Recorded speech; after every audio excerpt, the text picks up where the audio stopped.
Being Programmed to Chill, a show about business, crime, parapolitics, and esoterica, with your host, Jimmy Fallon Gong. All right, today I am joined by Marcus from the podcast The Return of the Repressed. So Marcus has written, an article that appears on that lovely website, the Jonestown.edu website run by San Diego University. Anyone who's looked into Jonestown at all has probably come across that website. Lord knows I've been on it a lot. It has the Hogan and Judge articles on there.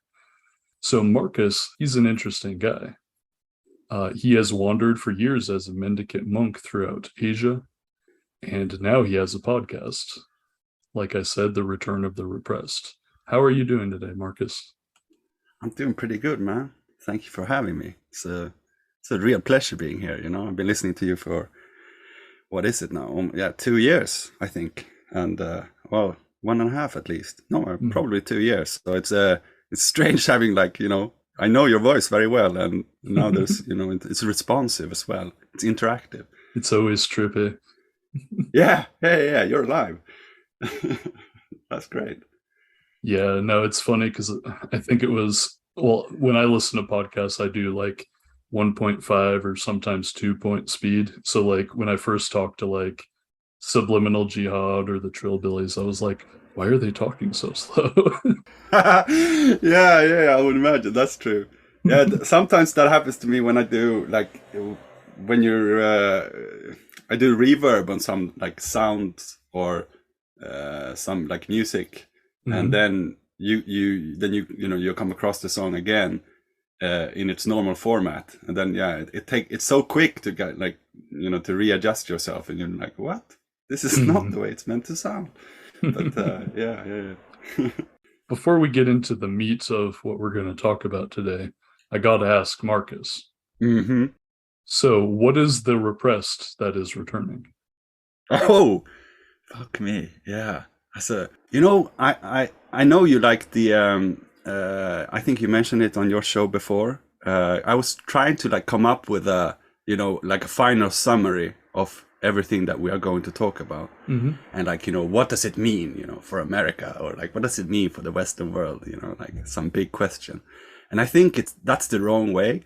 As soon as you try to make some kind of conclusion, this was the anticipated effect, then you're already alienating yourself from the true purpose of a project as big as this. And so I was about to say, right, that you like that article, that is titled The Black Hole in Guyana, right?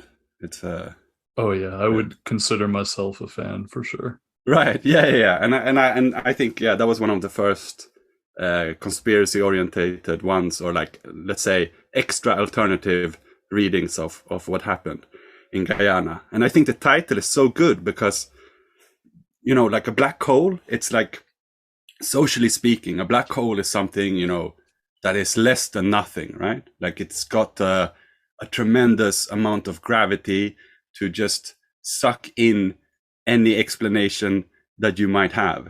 And so the whole the whole project will appear as whatever you want it to appear as. Later for let's say the Christian right, it would be the crown jewel of anti-leftist, don't start messing with social projects when you're in church. We're conservative, things should be the way they are. When you start trying to make the world a better place, see what happens, right? And to the left, it might seem I even mentioned it, I think, on my show. It has this kind of foreclosed guilty pleasure of just going away from the capitalist society or world, and trying to do something outside of it. Just make a small commune with your good friends, get high, grow some crops. It's got this lure to it, right? Everybody's guilty of that who's have some critique of the contemporary relationships of production. Yeah, I can't tell you how many times I've seen people in internet left spaces who are why don't we just like buy some land? We can like grow and like they end up basically describing Jonestown. Yeah. That's the terrifying. That's the terrifying thing, like because I'm also, I've been a farmer for a long time as well. Often when I was, you mentioned earlier when I was a medical monk, I would stop over at farms in Asia, right? Like in Indonesia, Malaysia, Japan, and China, obviously most of the time. And so I've been in these kind of, obviously nothing as extreme as Jonestown, not even as big, it's quite big. It's almost 1,000 people, but yeah, it's eerie, it's eerie, this feeling of like, he's right about a lot of things. Like I catch myself again and again being kind of impressed by Jim Jones. Like that's really scary, like you're lying down, you're like, motherfucker, makes sense. Like, get him, Jimmy, get him. Yeah, so it's got a little bit of everything, I think, for everyone, and that's I think that speaks a lot to well, we will get through it, today, hopefully, and we'll find some clues as to what was the purpose of this whole thing, like what is it, how are we supposed to read it. But yeah, granted, there is something about it that is like, it wants to be read in a lot of different ways, and it can't really be captured, and that's then that's the perfect psyop, I guess. Yeah, because we were talking about it, and like for certain super deep events like Jonestown, or I don't know, say Oklahoma City, or like 9/11 or some, a couple others, like there's never just like one sentence that can just explain everything that's going on. Like, and No. you're right, like people can take different pieces, usually true, real pieces of the puzzle, and like project, what boils down to like a one sentence explanation as to what happened. And it never, for a lot of these, it doesn't ever explain everything. Like, no. And that isn't true for like normal events. For normal events, you frequently can, Yeah. That's exactly, like, that's maybe why people are so bothered sometimes when things, that they would want to hear more about is taken off the media. Because, because the media knows already, like, this is now, fully inscribed into the symbolic register or whatever, like, you have a narrative now. Whereas some things, like, now we've been saying it a lot, like, what was it? I think a lot of newspapers, even now, like when there was some anniversary quite recently, they re-emphasized this thing that until 9/11, I think Jonestown was the biggest mass death of Americans in one deliberate act or something like that. It's called like, and that speaks volumes, obviously, like why, because in my conclusion later, I think we'll come into this whole, like, what is the narrative that is starting to take place around this time? Operation Cyclone starts in 1981, right? The funding of the what will become, the Mujahideen, Al Qaeda, ISIS, everything. Like this whole perfect enemy, and perfect ally and perfect enemy, I guess. And it ends, or it reaches, undoubtedly it reaches some kind of climax, right, with 9/11. And so, it would be interesting to try to say something about that eventually, when we get to some kind of area of conclusion. Yeah. But should I try to like start, like where I would want to start talking about this? Like, in what way does it make sense to start talking about Jonestown? In an article that you wrote, you said, "It has been said in some fashion by almost everyone who has seriously written about Jonestown that stories of this magnitude end up involving more questions than answers." Now, I wanted to ask you, Marcus, because you wrote that. I definitely feel that way. I'm assuming you still feel that way about Jonestown. Yeah. Maybe before we get way into it, do we want to lay out just a couple of the main things that we feel like we don't have good answers to with Jonestown? Yeah, that would be like a load off my back, actually, somehow. Yeah. Because there is plenty.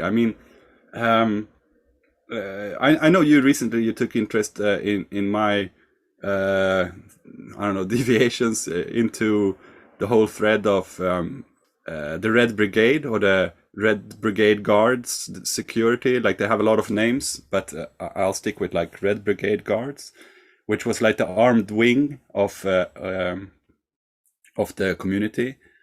I think like in that area, everything gets really kind of murky. You know, there's a lot of indication as to what kind of like guerrilla activities was going on in Guyana, but for good reasons, or you know, they aren't good. But if we are right that there is something to it, then there wouldn't be much information about something like that, because there is still a lot of, you know, civil wars going on in Africa, a lot of warlordism, and Guyana serves as a kind of really good strategic place for America to train troops, because it's, you know, it's in the most inhospitable jungle in the world. I think like there, it's like even in its very nature, it's a kind of black spot, right? Like you can't find things there. Like it's so, yeah, it's so out there and it's so far away, and it's also, you know,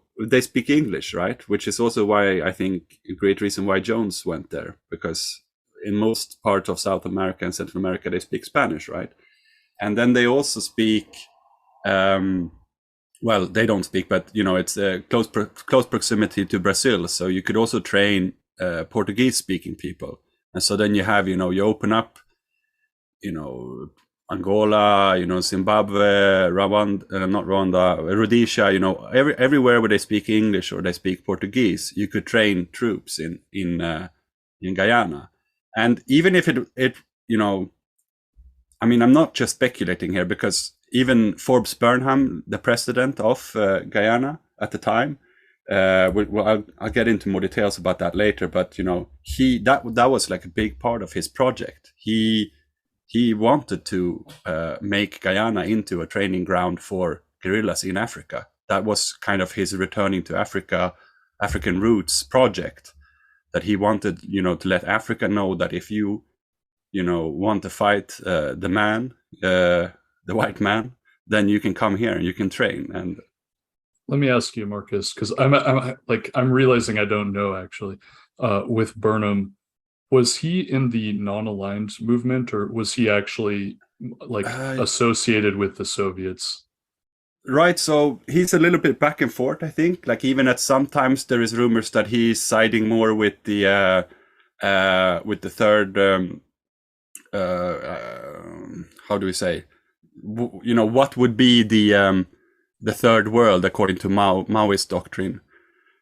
So you know, he's aligning with the Chinese at one point. At least, you know, that is being rumored. It seems that he's a little bit, you know, he might as well, you know, he was put in place by the CIA.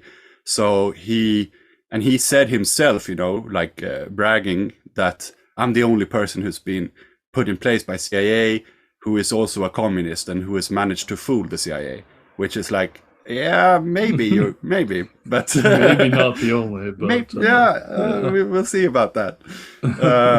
Right. So he, you know, he's very, very strange.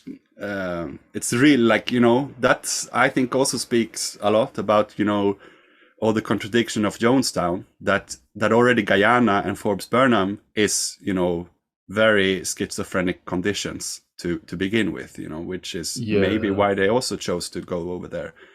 Because like doing like paramilitary trainings, or I guess just straight military trainings to like do, you know, anti-imperialist struggle, like that is not a thing that I would want to go alone without the assistance of, I don't know, say the Soviet Union or maybe China. Like, right. Yeah. I mean, how would you do that? Where would you, I don't think they had a lot of weapons factories in Guyana. So, so are you going to start buying, you know, smuggle out weapons from America? Like that doesn't seem very,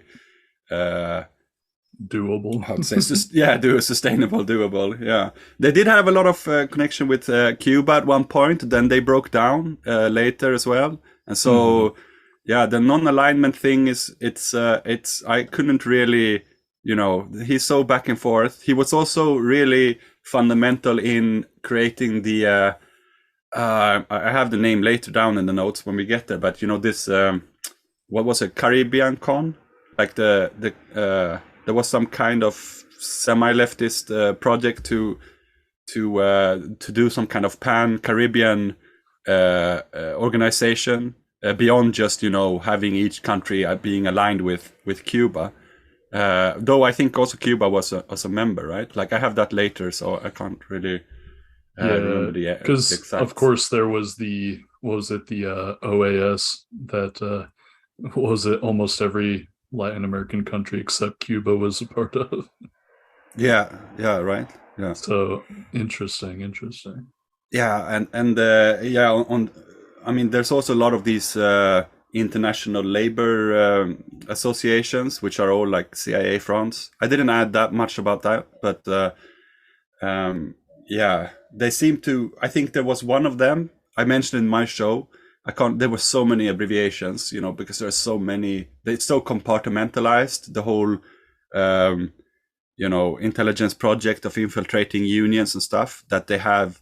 I think there were 5-6 different organizations working in Guyana at the time, and one of them trained, I think, more anti-communist, classes and strike breakers and things like that in Guyana than in any other country in South America. So they definitely had their eye on this country. The not only the CIA and like the American intelligence, but also, of course, MI6 and the whole British apparatus, since it's it starts off as a kind of I mean, it was a colony for 400 years, right? And the British are there until basically, until Forbes Burnham and Chedi Yagan, which is his opposite, which is around, it's in the 50s and the 60s when this is happening. And we will see, interestingly enough, this is exactly the time when Jones, for some reason, decides that he's going to go to Guyana. No, it was well, obviously the CIA was very present there, but also AFELD, which was one of those labor organizations that I talked about with the author Rob McKenzie on that. Oh yeah, the Mexican thing, right? Mm-hmm. Right. And so basically, like this U.S. labor body that did work overseas that was start to finish completely controlled by the CIA. Yeah. I don't know. Like I read some stories over there, like when they are even, it's like some petty CIA people writing in their journals, and they're saying, they're bragging so much, like, oh, the strike and the uprising, like in Guyana around that time when Forbes Burnham took the power, he was like, oh, this is the greatest success of like CIA union infiltration. I'm so happy to be been a part of this and blah blah blah. Yeah, they basically used that same playbook of like having the unions opposing this regime that the US didn't like. They used it in Guyana, Chile, and I want to say also Brazil. Yeah, that makes sense, right? I mean, there's got to be a lot more as well, huh? Like Uruguay and Paraguay, I guess. Yeah, no, those were like a coup occurred type of things, for sure they were doing it elsewhere too. Well, where are they not, somehow? Yeah. I was going to say though, real quick, with the Red Brigades, I mean, good Lord, what a provocative name. Like, for a thing that's basically not like a terrorist organization, like why would you ever name something that at that stage in history where the only other things called the Red Brigades are basically urban guerrilla units? I don't get it either, to be honest. It doesn't sound very, Jones seems to have been very good at, keeping things right in between. Let's say, back in San Francisco, he's like, he seems to be almost too good at being this kind of middleman, like between, or like political, middle space between, let's say, the Black Panthers and the official left fractions within the California government, like Harvey Milk and Moscone, Governor Moscone, right? Yeah, he seemed downright moderate compared to, say, just the Black Panthers. Yeah, from like a outsider perspective, right? And he seems to, I don't know, he plays that, but at the same time, he's good friends with either side as well. Like he's really like, well, like a spider in the web, right? He's everywhere. He's friends with everybody. He's got favor to call in from everyone. He's helping people a little bit over here, a little bit over there. He knows how to work the machine, it seems. Wheeling and dealing. Yeah. So why would he do that? Like why would there be such a like an eye-catching name? And I think that whole thing also, like I went into it a bit in my episode, like when I'm talking about when they started with the whole planning commission, when it was started to become clear that they were turning more militant, that it didn't just go to let's do some let's have guns in our demonstration, or let's try to put some pressure by, I don't know, even a bank robbery would be mild in comparison to what was on the notes of the planning commission. I mean, they were researching how to poison the water supply of Washington D.C. I mean, that's far out. That's like not 0 to 60. That's like 0 to 120. Yeah. Let's turn it up to 120. Like, they're crazy, man. Like, why would you? Yeah. Well, okay. Actually, it's really interesting, right? Because like when you look at leftist like groups that are held out to be examples of what not to do, turns out they don't have like a natural progression. Like, say, I'm just going to say this. I don't think it's that controversial. Yeah. Like the Italian Red Brigades had a very clear period of development where the level of violence slowly escalated. And that tracks for most relatively organic terrorist organizations. Yeah, makes sense. And then you look at something like the Symbionese Liberation Army, and they just go from like nothing to assassinating school like administrators. Yeah. It's just like, it makes no sense. Right. And I mean, the SLA, there's a lot of connection between the SLA and Jonestown as well. I have, we'll get there eventually, but yeah, that's a good example. I didn't think about that, but yeah, that's another thing that connects them. That they just go from, unknown. It's like they really want to, make a name for themselves. It's a kind of,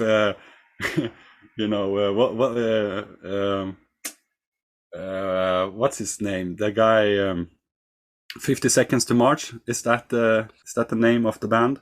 Jared Leto. Yeah, Jared Leto's and his band, right? Wasn't that kind of similar thing? They just came out of nowhere, and then they made like the most expensive music video that was ever been made, and you're like, yeah, this ain't organic, music industry, is it? Like, who's this guy? Yeah. What? Why are you telling me so much that this is something I should be listening to? That's those are definitely things that should catch our attention, I think.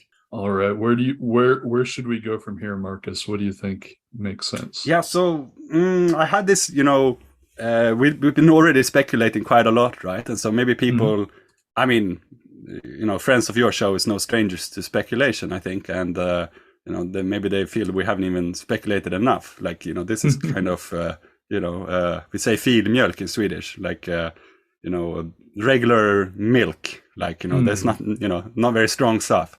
Milk toast. Yeah, right. Okay, that's what you say. Milk toast. Yeah. Okay.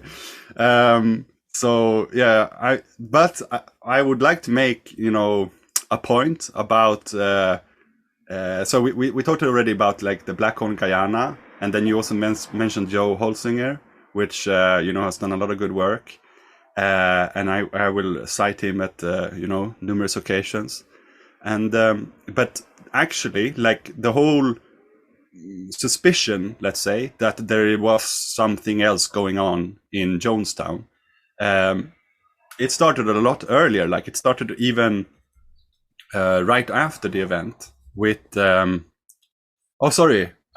said Joe Holsinger now. That is the guy actually that I was supposed to refer to. What's the name of the Jim private? Logan? Jim Hogan, yeah, right. So Jim Hogan, I'll cite him on a few occasions, and but it all starts, I think, with this guy then, Joe Holsinger, who was the former aide to Ryan, Leo Ryan, the guy who got assassinated on the Port Kaituma airstrip right outside of Jonestown, which is, the debacle that causes the whole thing, or it's the trigger. Let's say it's not, the only cause, but it's like the trigger. And actually, the whole FBI involvement, the reason why we have all of these recordings and everything, that vault or that archive is labeled the Ryan murder. It's not labeled, the massacre in Jonestown or something, So the whole investigation is actually about Ryan, supposedly. And so this, the aide of Ryan, he goes on a kind of speaking tour, and he makes actually an actual accusation.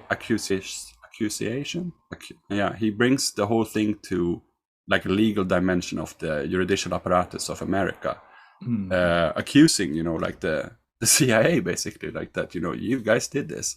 Nice. And he brings, the man's got, he's onto something here. And so it was presented, I think, he brings an article, which is called the Penal Colony article. And he presents this to a forum called the Psychosocial Implications of the Jonestown Phenomenon.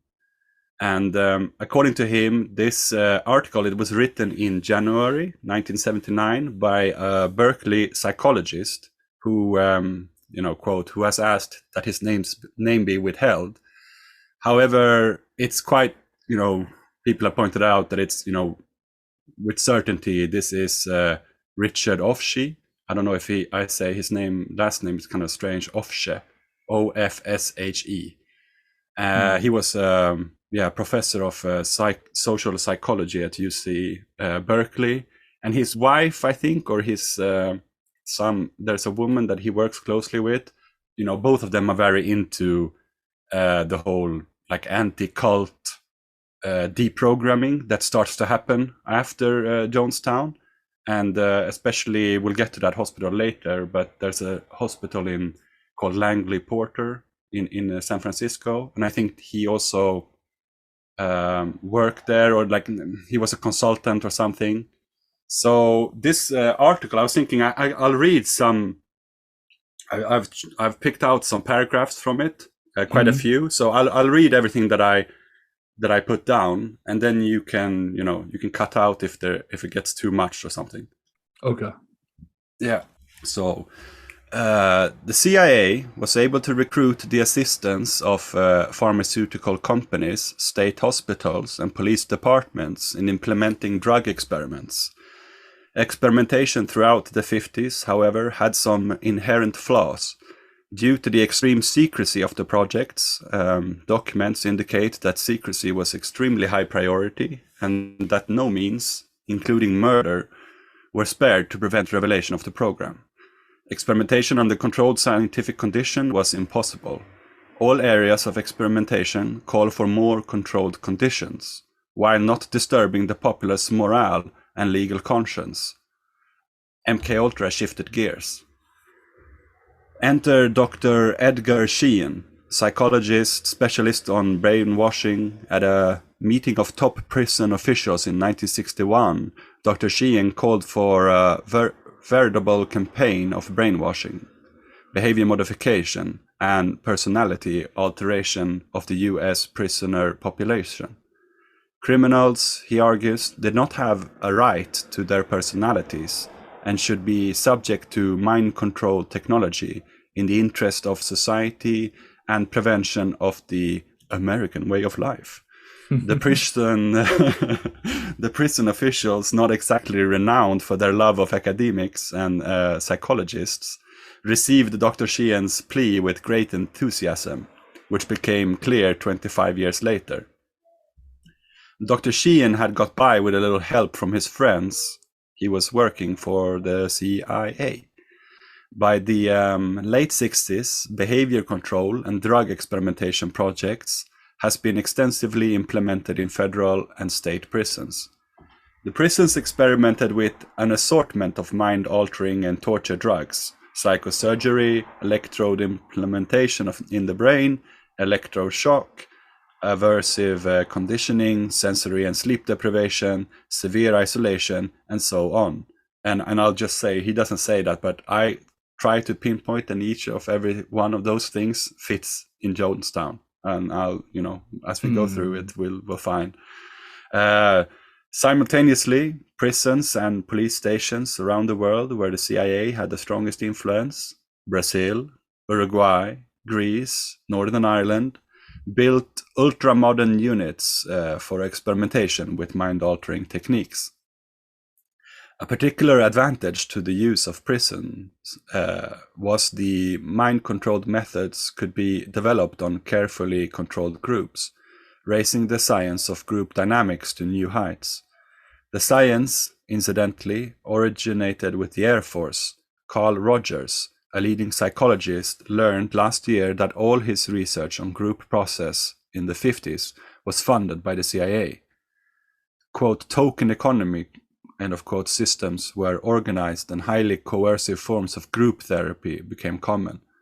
The best known of the latter was Martin Groder's Asklepios Society. I don't know how to pronounce it. Asklepios Society in the federal prison at Marion, Illinois, based on a unique combination of transactional analysis and the brainwashing techniques outlined in Dr. Sheehan's CIA-sponsored book, Coercive Persuasion. This program sought to alter the personalities of prisoners through the use of intensive group pressure and thought reform techniques combined with isolation, sensory deprivation, and use of psychoactive drugs. Members of the in-group, known to the prisoners as Groder's guerrillas, engaged in confrontation and attack therapy on the draftees into the program. The principle of the program included isolation of leaders, separation from outside influence, and emotional supports, preventing the formation of subgroups and loyalties to anyone but the leader. The controlled use of psychologically ambiguous situations, combined with intense psychological pressure, positive reinforcement for group loyalty and identification, use of character invalidation techniques such as public revilement and humiliation, and forced confessions and forced submission to authority and the group's values. Diet and sleep were at times severely restricted. Unlike other mind control projects, this was an experiment in the forced alteration of the personalities of groups, of people based on the principle of group interaction. So again, it's starting to sound like something that we're, familiar with in Guyana. I go on here. By the early 70s, the federal government and some states were fully enamored with the concept of mind control, and the sign for more ambitious projects began to appear. Dr. Groder was to take his methods to the new federal prison at Butner, North Carolina, where experimentation with the psychological, pharmacological, and medical alteration of the personalities of prisoners to be greatly expanded. The proposed Center for the Study of Reduction of Violence in California was to undertake a massive program of psychosurgery, aversive conditioning, and chemical castration, expanding the methods already employed at the California Medical Facility prison at Vacaville. While the Red Menace, did you touch upon Vacaville before in one of your episodes? Oh yeah, you did, right? Yeah. With I'm trying to think because I know I did a thread on the SLA that talked a lot about Vacaville, and then I think I talk about it like more just like referring to it in a couple of the FBI versus PTK. Oh, is that the prison where De Vries was? It sure is. Good. And I see. I'm trying to remember if Ed Kemper was there too. If that is the case, then that's really good stuff, because I have something on not Kemper, but yeah, you'll find it interesting later. All right, so I'm just about to finish here. Now he's going to get into more things connected to Jonestown explicitly. While the Red Menace seems to have abated, The American public has now apparently faced with the threat of masses of congenially violent citizens running loose, most of them black and other third world members. Only an extensive program of psychosurgery and the immediate expansion of mind control programs in mind control prisons could save, again, the American way of life. Many folks didn't buy it. For years, prisoner groups, the Lawyers Guild, ACLU, National Alliance, and countless others fought against these developments. Those damn pinkos. Yeah. Pinkers, they're like old, like, are they old detectives? That was like kind of like a private detective. Oh, no. Sorry. Pinko is just like a term for like sort of like not quite red communists, but like kind of like liberal. Yeah, get it. Yeah. I see. And unable to stand up to legal challenges, the more ambitious programs were forced into a temporary retreat. The prisoners were not the only sites of experimental behavior control programs. Schools and hospitals also received millions of dollars of federal funds for program development. While it cannot be proven that these programs were part of MKUltra, neither can it be proven that 2 + 2 = 4. We must use our powers of induction. Recently, the CIA has revealed it has 130 boxes of unreleased mind control documents. Perhaps this will tell more. But then again, they only tell us what they want us to know. And I mean, he's saying this like a year after it came out, so he seems to, he knows who he's dealing with. Like, hot damn, that was like nothing but fire. Like, holy crap. Yeah. And like, dude, that's so crazy because like immediately after Jonestown, yeah, that guy knew exactly what was going on. I mean, right? Like, sure, more details would come out, but like, god dang, if that isn't basically what happened.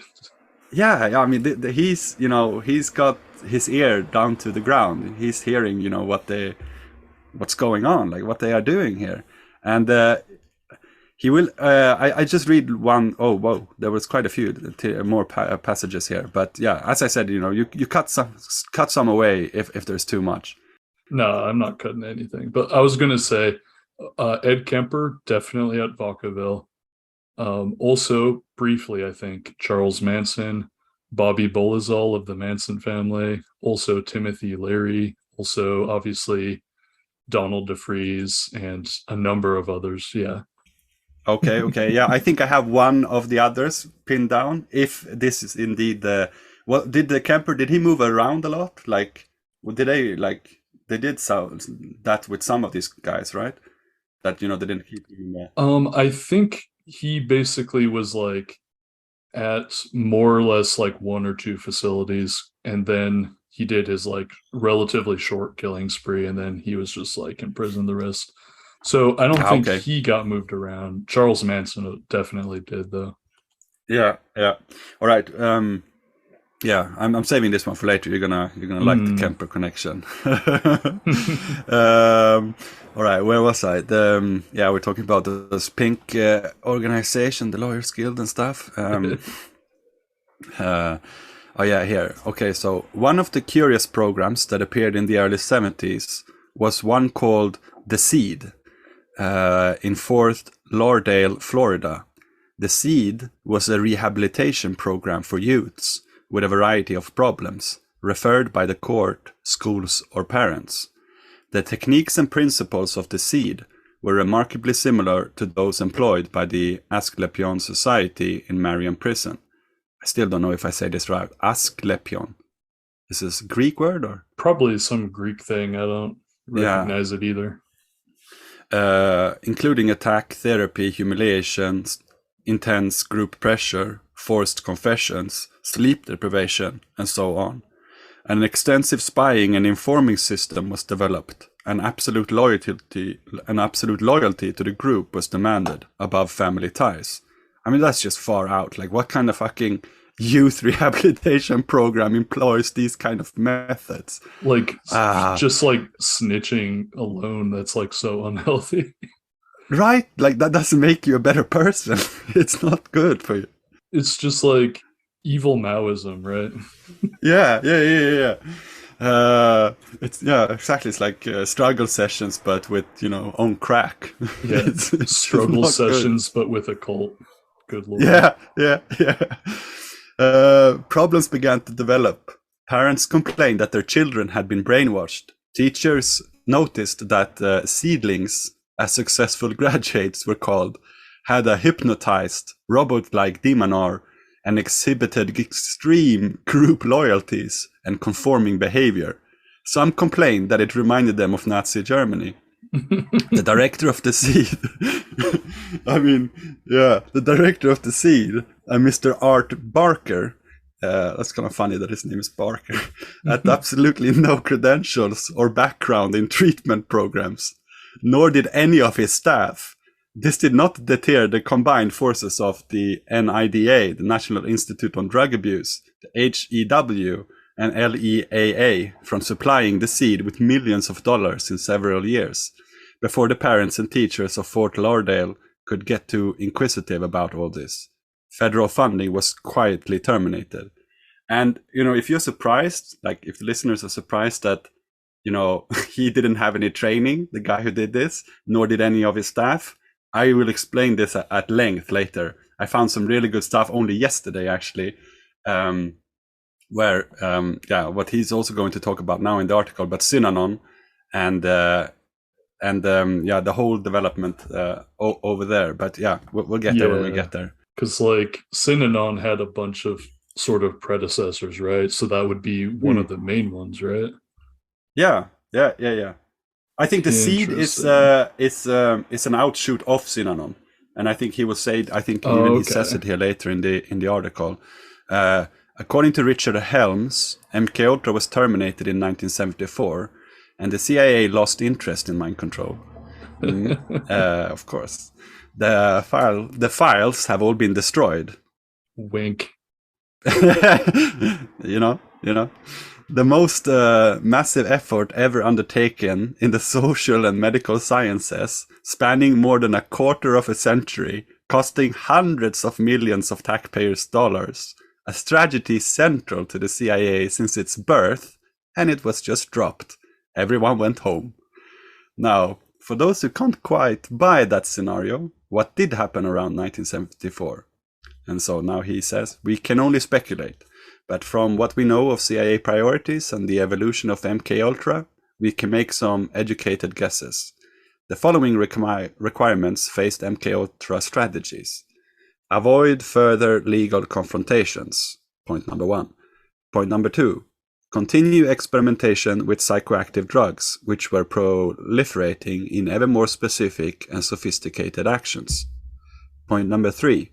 Continue the research on group dynamics and the reorganization of the personality through intense group pressure. 4. Find experimental settings that could be carefully controlled while resembling real-life situations. Point number 5. Expand research on mass hypnosis. 6. Combined mind control techniques with forced labor. I think, again, he nailed down pretty much exactly what we're going to talk about. It is my hypothesis, he says, that at this time, just as in 1961, MKUltra not only didn't retreat, but shifted to a far more ambitious program. It was at this time that the cults began to appear in full force, complete with multi-million-dollar financing, highly polished PR campaigns, connection with politics and organized crime, and apparent immunity from investigation by police and other law enforcement agencies.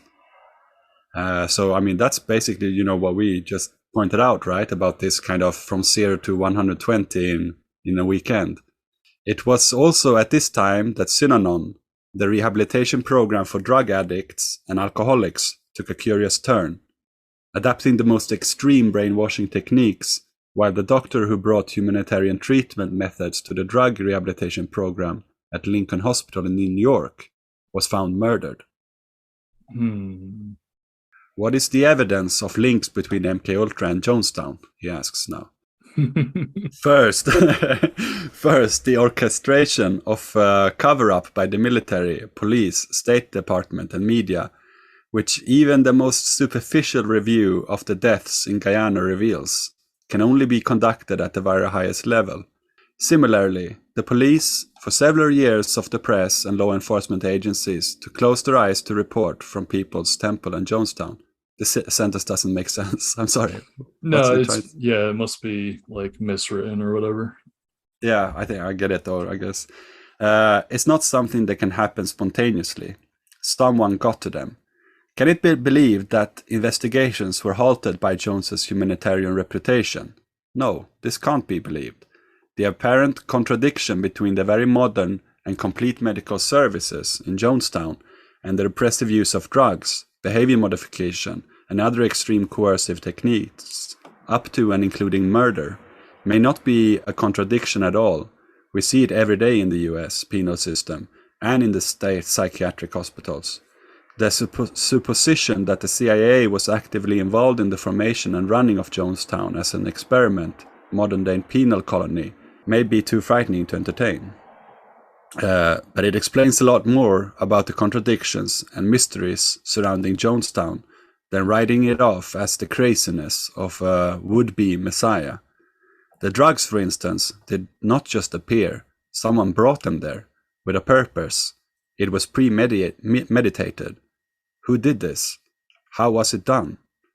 We know of at least one instance, the Seed, and there are probably many more, in which the federal government organized and ran its own little cult group on principles remarkably similar to Jonestown.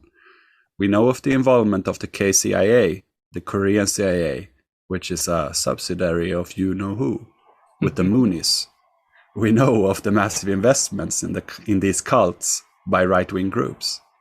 There are some startling parallels between the People's Temple and the NCLC, the National Caucus of Labor Committees, an extreme left group that spun off from SDS in the late 60s and now embraces the extreme right.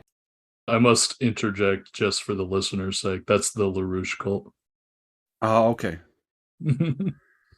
Right, so NCLC also uses extreme brainwashing and indoctrination techniques on its recruits. It also tried to attract people disaffected with the system by progressive rhetoric and seeming alliance with the left. Its leaders, like Jones, claim to be omniscient, and like Jones, he is obsessed, apparently, with a phobia of the CIA.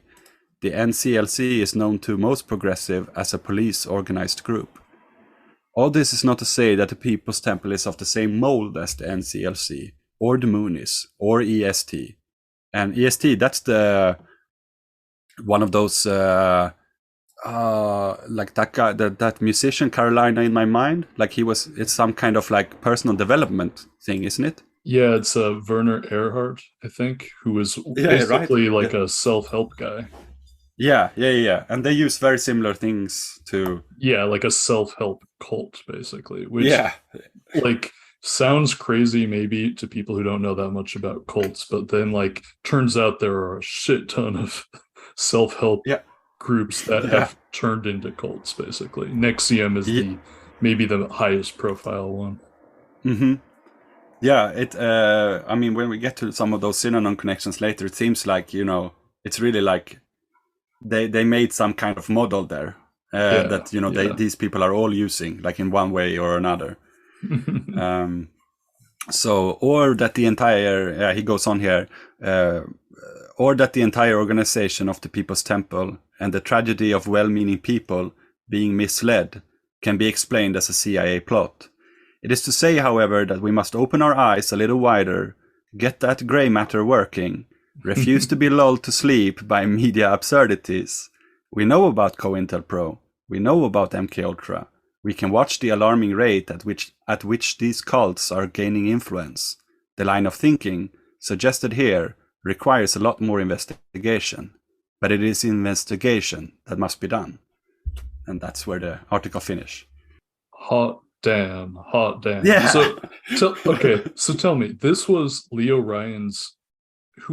what was the relationship again between the guy who wrote this and Leo Ryan?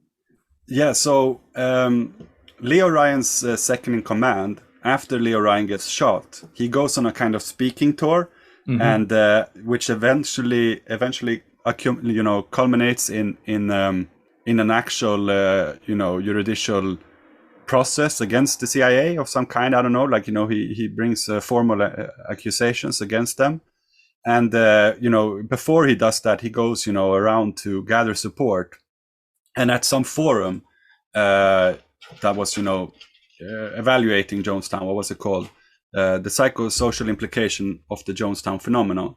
He uses this article, which is then made by, well, we don't know exactly, at this Berkeley psychologist, but it's supposed to be Richard Offshee.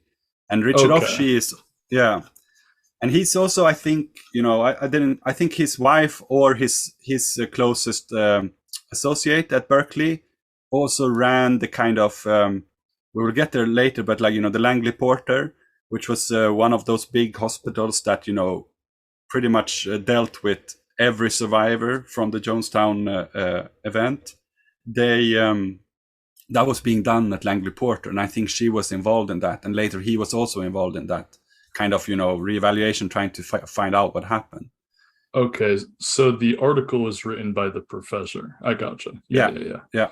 Like, good Lord, I have not heard such good analysis from a professor in a long time. Not to be a hater, right?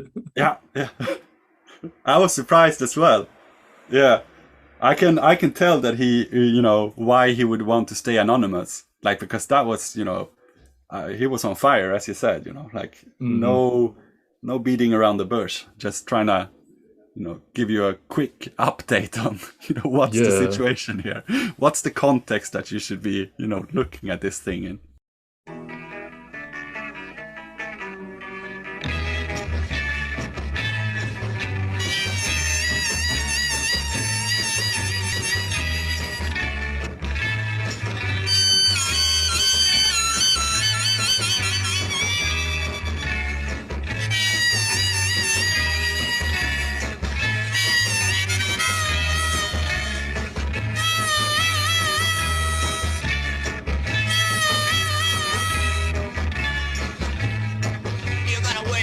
One morning as the sun greets the dawn.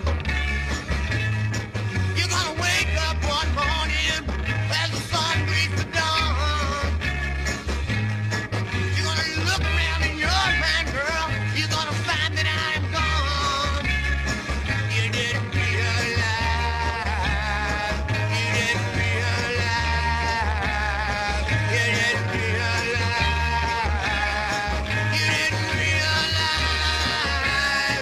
You didn't realize.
Now, real quick, I know we were sort of talking in the DMs about this because, like, you've talked about the death drive in general, but we were joking about how it seemed like Leo Ryan almost had a death drive Yeah.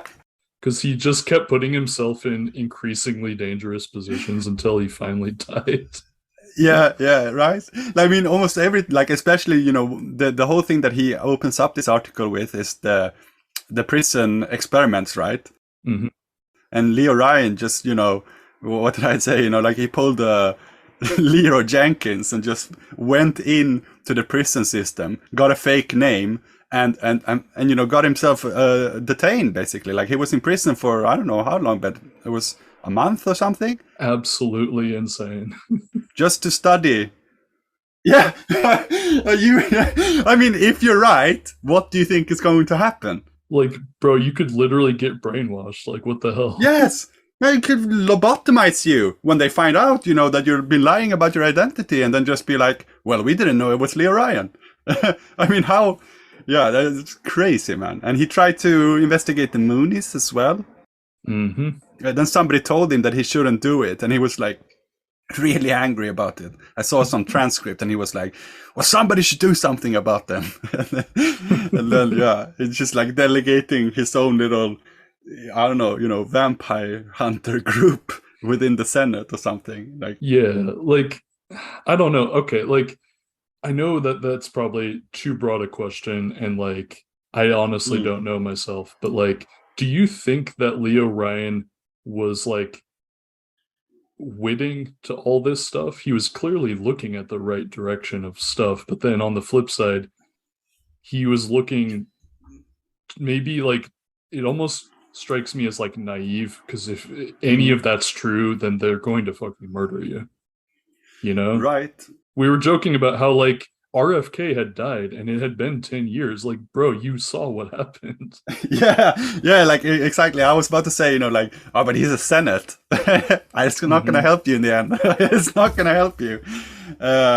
I don't know, like to what, what did he know? Like that's also like a big thing of Mark Lane, the lawyer that they brought, like that Jonestown brought in, or the People's Temple brought in to defend them against the concerned relatives. And Mark Lane was, he was together with Donald Freed, if I remember his name correctly. Donald Freed was the big lawyer who defended all of the, Newton and like all the big names in the Black Panther. And got them off the death sentence, basically. So, both of these guys were really big names, like, in the, what shall we call it, like the judicial left or the legal left. I think also Mark Lane was the guy, I don't know if he is the first, but he wrote a book that was really famous in the 70s about the JFK assassination. Yeah, he was like one of the main guys. It's crazy. Right? Yeah. And so, I don't know, he is, his thing seems to be that, that somebody kept Leo Ryan in the dark about a lot of the things, kind of playing on his naivety, that they saw that he was this kind of, I'm a Superman and, I can't die. So, they kind of, made sure that he would keep thinking that until it was too late, basically. And he was also, like, I guess the biggest reason for him to be chosen, if he was chosen, was, that he there was this amendment, right? There was a kind of, a senatorial process to defund the CIA, which I think it carries his name even. It's some act, the Ryan something act. I can't, I have it later, but wait. And this was like one of the last really big attempts, and like, I don't know, obviously it's a post JFK attempt to defund the CIA, but yeah, I mean, he wasn't their friend. Let's put it that way. Not enough people make the connection between Leo Ryan attempting to defund the CIA, Leo Ryan shot to death on an airstrip in Guyana. Yeah.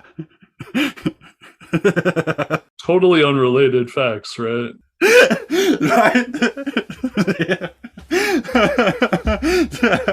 Yeah. Poor guy, seriously. Like he gets no recognition whatsoever. Hughes Ryan Amendment, it was called. Mm. And this was put forward in the. No, tell me, Marcus, did that pass? Let's see. I'm joking. I'm assuming it did. I'm assuming that the same thing actually. I think in the end it wasn't. Let's see. I'll look quickly here. Mm-hmm. Yeah, I mean the article says the legislation was meant to, so I'm guessing nothing ever happened. Yeah, as I remember, there was something like that I think they did a roundabout thing. As when I was looking through this whole thing before, I think one of the big thing was that the CIA was going to have to report before they did anything. They had to report to some congressional overseeing apparatus within the American. They did pass it. Oh, they did now? So maybe that's why they were so pissed off. I don't know. Yeah, maybe. Holy shit. Yeah.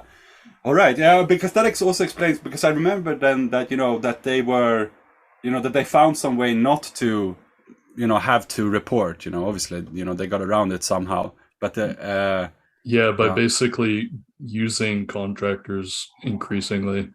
That's one of the main ways that they got around yeah, it. you push it out to the fringes, kind of. Mm-hmm. The less supervised areas of American intelligence, international and national.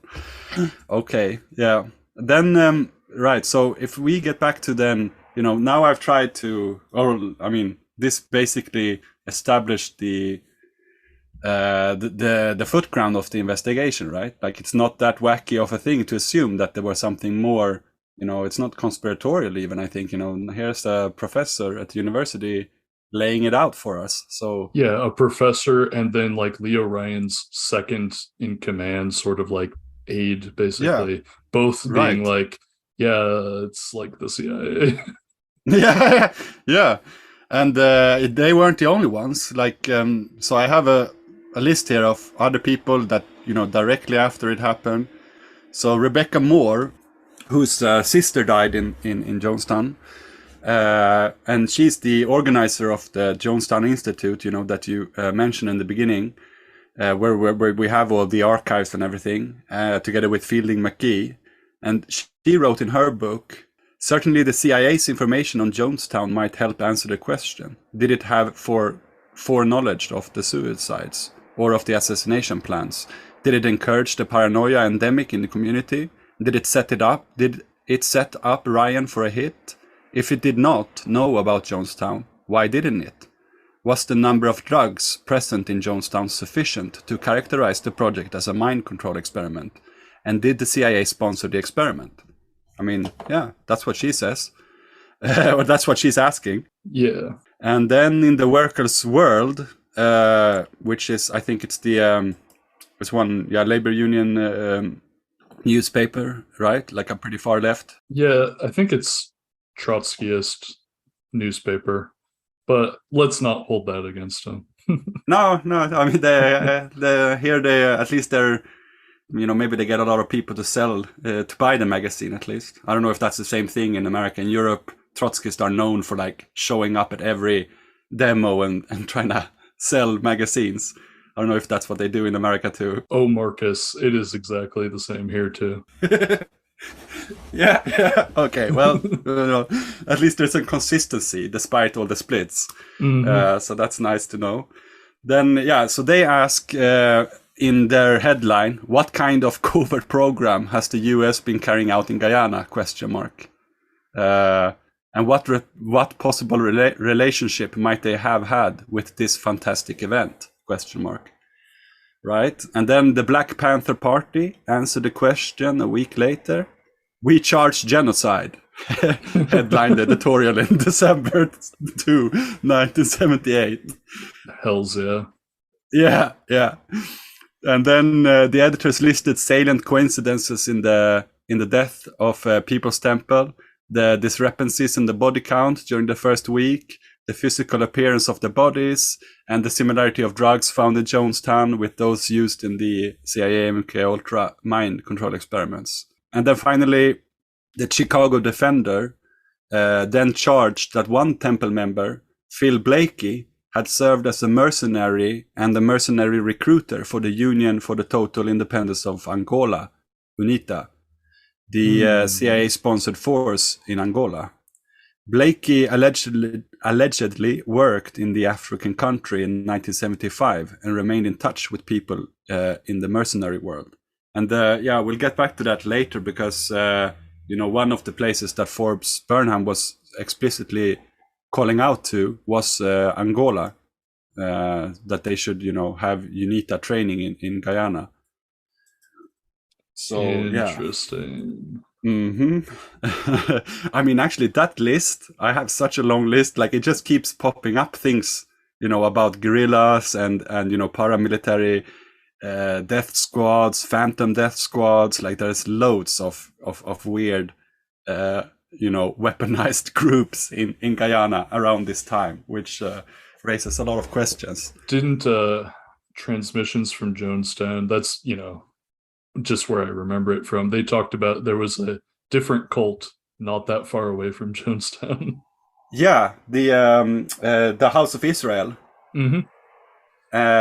which is a really interesting story because that guy was like, he was the guy who founded it. He did it slightly different than Jones. He wasn't Jones, took his people from the US, right, and started and continued the operation in Guyana. Whereas this guy, I think he fled from America, Carolina or North Carolina. I can't remember where he was from, but I have it later. And he was like a black capitalist who had been involved in some kind of fraud with McDonald's. They wanted to have like black people running their own McDonald's in this like very black area. And there was a lot of like back and forth, and somebody even got murdered. Like his closest associate got murdered in his own garage, like right when the deal was supposed to go, through or something. And it was very sketchy. And then he flees the country, right? And then when he gets to Guyana, he basically he recruits mainly Guyanese black people, like not anybody from the US. And this group, the House of Israel, becomes a kind of parapolitical paramilitary force of Forbes Burnham, carrying out extrajudicial killings and, strike breaking and like all of these things that, the CIA were bragging about that, went so well in Guyana in order to put, Burnham in place. So basically just the Guyanese Moonies. Yeah, something like that. Interesting. Yeah, I mean, they were violent. Yeah. And there seems to have been development of them that, is lasting even until today. Where there's something called the Phantom Death Squads today in Guyana. And I was reading blogs from Guyanese, people who live in Guyana now and talking about, what's the situation in Guyana 2022. And they are still, they're running amok over there, carrying out the same things like they did back in the 60s and the 70s. But yeah, we'll get, there's some more interesting things over there, but we'll get there when we get to Guyana and the guerrillas in the jungle of the least inhospitable place on the planet. A good place to hide things if you wanted to do some experiment. Right. So what was, I made a little list here, trying to sum, before we get to Jones' own history, trying to sum up, what was it, that upset all the people, right after, the event that caused, all these, alternative theories, why wasn't anybody believing what was being read in the news? And there's a short little day by day account here from the same penal colony article earlier, where on November 18, After a 2-day visit, Leo Ryan and others are assassinated at the airstrip. That is on the evening of November 18. And then Guyanese soldiers stationed there refused to get involved, and no help arrived until the next morning. And they say that this is because there was no light at the airstrip. I'm like, okay, maybe. Like, I can understand it. They're probably, shocked. Like, what? Like, here Americans are killing Americans here in Guyana. Are they, how many are they? What kind of weapons do they have? Maybe we should not engage, immediately. But it's still a little bit odd. Then the morning of November 19, help arrives and Ryan's group is evacuated. But it's another 24 hours before it occurs to anyone to check out the colony 1 hour away by jeep or a few minutes by helicopter. And colony, being Jonestown, right? Then the bodies, already decomposing, are discovered. Remarkable, he says. And I'm also a little bit, I get it, it's the jungle, it's very hot, and, they're lying on the jungle floor. But really, they start decomposing in 24 hours and you can't tell? Like, I mean, it's going to go on for longer, but yeah. Then on November 20th, 409 bodies are discovered, and an additional 500 are reported missing, having escaped alive into the jungle, it is presumed. For 3 days, over 250 U.S. Air Force personnel, other military and intelligence investigators, and Guyanese military personnel searched the jungle for the missing 500 people. Journalists, except for a selected few, are forbidden from the scene. On November 24, so that is 4 days after they start searching, the officer in charge reports the body count could reach 780. On November 25, he reports the final count as over 900. So he's asking here how to account for this mystery. The original number was a miscount. The Guyanese don't know how to count. There were bodies lying on. Yeah, I mean, they are so racist. Like, also, like, there's this one guy I read the newspaper articles of, one of the journalists who was allowed to go in, with Leo Ryan, which is a whole story in its own. They were not supposed to be allowed in there. And then, somebody just, brought them anyway, which just, ramped up the paranoia even more, because these were like the people who had been, throwing shit on them in San Francisco for the longest time. And, Mark Lane really emphasizes this as a kind of, this was, even that guy, Timothy Stowen, who was the leader of the Concerned Relatives, Mark Lane has him down, having, quoted as saying that Jones will overreact. We can count on it. We can base our strategy on it, is what he said. And so, he knew Jones better than anybody else. He knew that Jones had been, rehearsing Project White Knight, like the final ultimate White Knight. And so, when he says Jones will overreact, I think he knew what was going to happen. And there's, I talked a little bit more about him in my show, but yeah, so, I mean, okay, so the racism, like, there's one guy there, from the Washington Post, who was supposed to be the South American, correspondent, and he is supposed to have been there for 3 years. Yet when he comes into Jonestown, there is like, fields of cassava growing over there, and somebody, he's asking like, oh, what are all these plants? First of all, cassava is like the most easy plant to recognize. It's got like very like cannabis looking leaves, right? And then, the man even explains to him what it is. And then the guy asks, oh, so what do they use it for? I mean, what? How can you have been a correspondent in South America for 3 years? I get it if you're, living in, like, I don't know, Nebraska or something. You've never heard about cassava before. But this guy's supposed to be an expert on, like, South America. And there's not a country, I think, in Southeast Asia anyway, like, it grows everywhere and everybody's eating it. And I don't know, it goes to show, like, what kind of people were brought in, and the insularity. Yeah. Yeah. And they were just, complaining about everything. Like, oh, I wish I was back in, in Trinidad at my hotel sipping a mojito than being in this dirty place. Like, when they're right, I'm going to write my Jonestown saga now. Like, why did you bring these people here? Like, they're just going to upset everyone. And of course, they did. But yeah, so this, the counting of the bodies, right? So he goes on that it's, pointing out that it took, are we supposed to believe, in brief, that it took a search party of, let's say, 500 military men and police agents 3 days to discover that the missing persons they were searching for were lying dead right at their feet, and once they made this discovery, it took another 24 hours for these same 500 people to count them all. They would have had to count one person each, right? Because the count was 400 and now it's up to 900. So 500 people counting, like, it shouldn't take 24 hours and it shouldn't take 3 days to discover that many missing people. That's what he's saying anyway. And I tend to agree. I think there's something, people, almost everybody touches upon, the body count one way or another. And there is something strange about it. Like, that there's no getting away from that, I think. Like there are photos. Lord knows most people just know the main photo, sort of. I think it's shot from the air. But like, to my knowledge, I don't think there are photos of like that scene several more times to where you could literally, if you just sat there, count every single, thing as a person and get to 900. Like, I don't think that there's proof that there is 900 people, like 900 corpses there.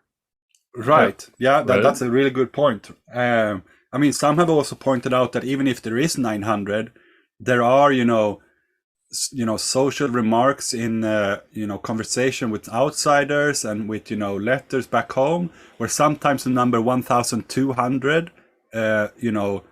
people living in Jonestown is suggested, which is, that's not in the official record of Jonestown itself, it seems like. When you look at like arrivals and people who are registered, but I don't think everybody who came there was registered as well. Like some of these people were probably like ex Black Panthers who didn't want to be registered ever again. And also a lot of literal like former drug addicts and just homeless people. They took in a ton of that too. Yeah. So, a lot of strange, and one really thing that, freaked me out was that, the Jonestown itself had ID'd everybody before this happened. They had ID wrist tags on their arms. I mean, that's fucked up. Like, that's some clinical shit. Like, why did they do that? And those ID tags were removed later by the investigating force. And when some, like the man who was in charge of the investigation, when he was questioned about this on a radio channel, he said, I didn't do that. I didn't take away the ID wrist tags. That would have been stupid of me to do that. That would have saved us a lot of trouble. It wouldn't make any sense. Yeah. Yeah. We're like, yeah, that wouldn't make any sense. Wow. And I guess also another thing was, of course it's another thing, that, that doctor who was there, the first doctor to come there, the Guyanese guy, Dr. Mutu, famously he said, he was the first to point out that, he thought that 700 of these people at least had been murdered, that, this wasn't a suicide, like, because of the needle puncture wounds on the places where they couldn't have done it to themselves. And so, people are speculating a lot about, how that happened, like was it this kind of like coup de grace, or, just people who were like, some people I've read, who survived said that a lot of people were just sitting like in trance, just sitting on their chair, knowing, shell shocked. And which I would have been too, I guess. Like, I just saw 130 kids being murdered, basically. Like, do I have even dignity to be alive anymore? Like, having been part of something like this? And they're just sitting there, and the nurses are going around giving them a needle shot, which is also like, just obscene.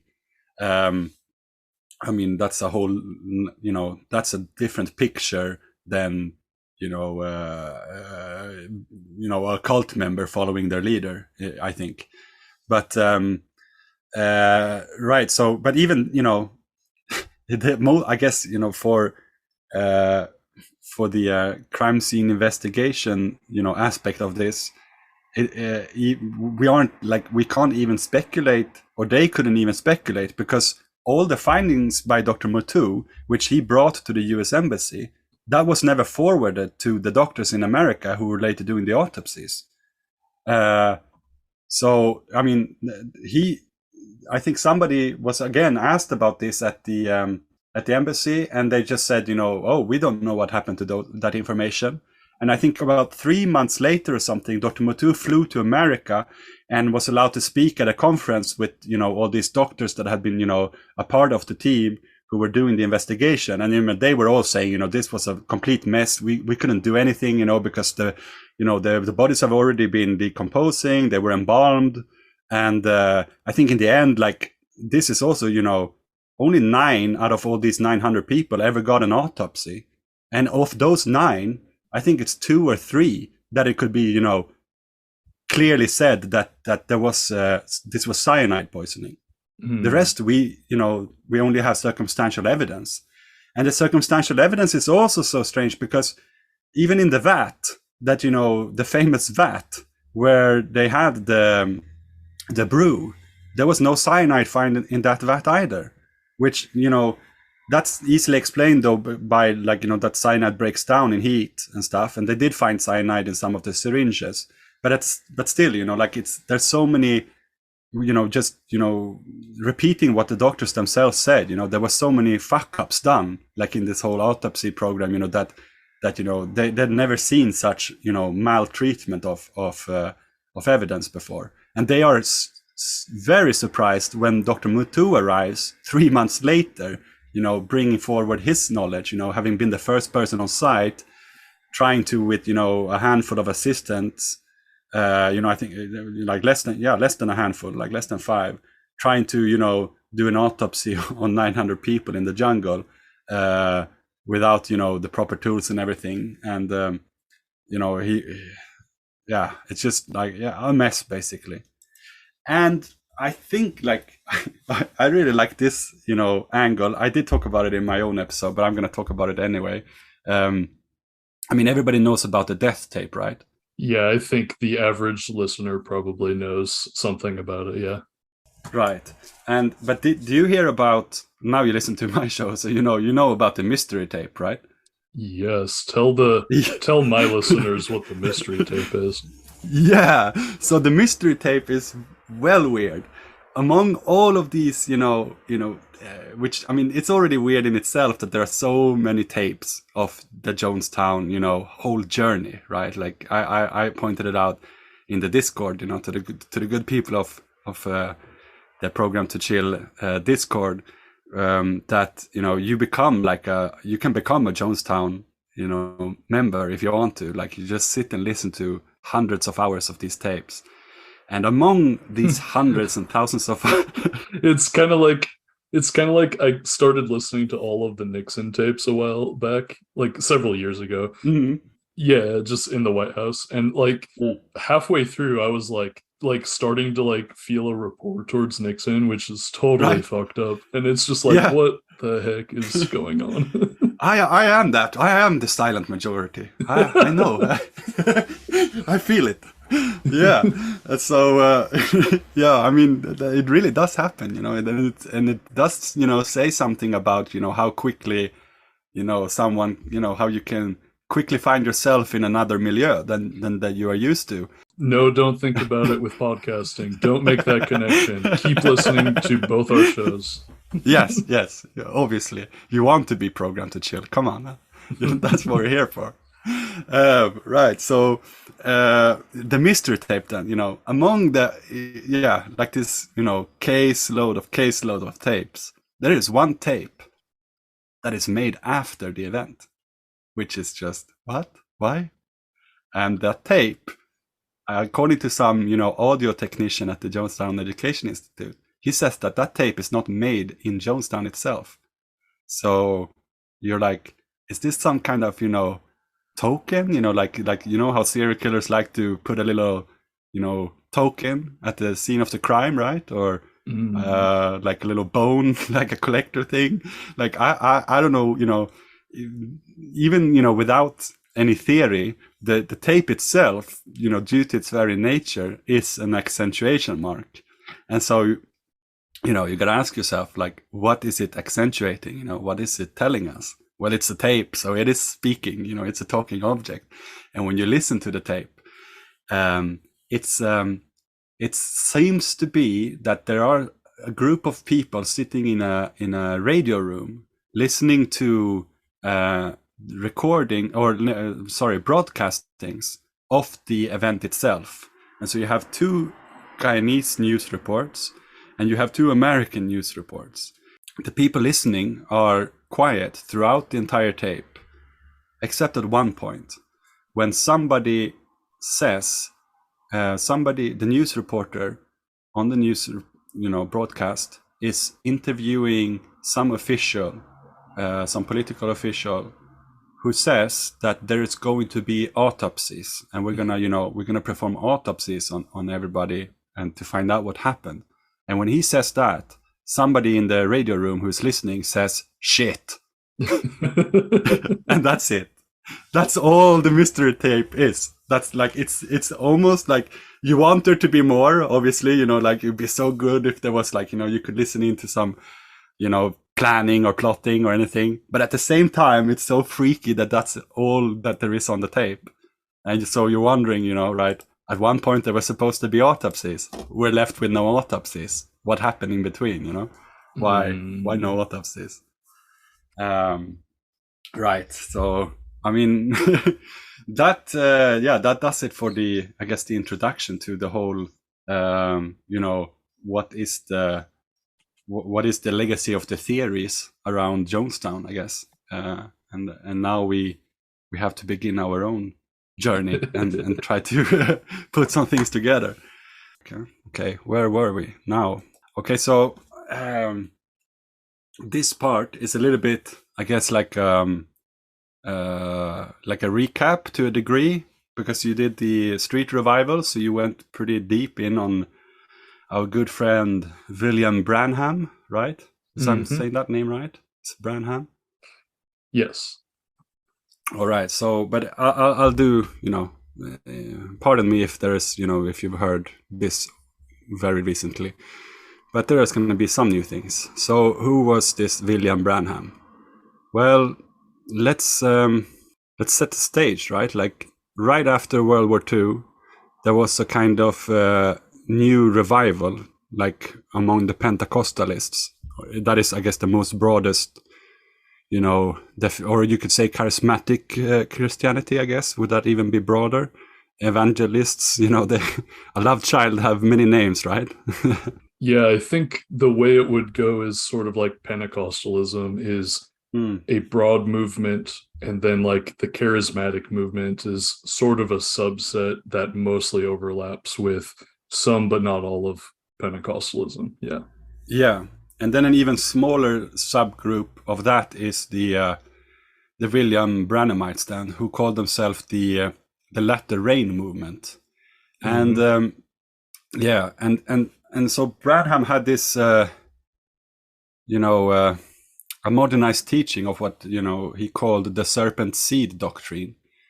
And he was the most significant proponent of this teaching outside the Christian identity movement, which, and he directly influenced their theology. You could say that, the latter rain is it is the same thing as the Christian identity movement, but their approach is very different. Like Branham was baptized and ordained at First Pentecostalist Baptist Church, which was pastored by Roy Davis, the founding member of the late Imperial Wizard of the Second Ku Klux Klan, right? Mm-hmm. Yeah, and they maintained a lifelong relationship, Branham and Roy Davis.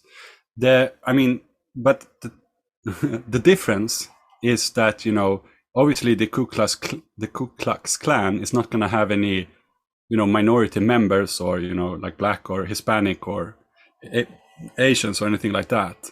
Whereas the Branhamites read the serpent seed doctrine slightly different. And okay, so maybe I should explain what the serpent seed doctrine is. Anyway, like I heard actually about it from way before I went into the, reading about Branhamites or the latter rain, there was I had a Greek friend, or not a friend, but a Greek guy who was sitting in on my class sometimes in university. Like, he wasn't enrolled or anything, but he thought he'd be there and stir up some shit, like starting to discuss things with people.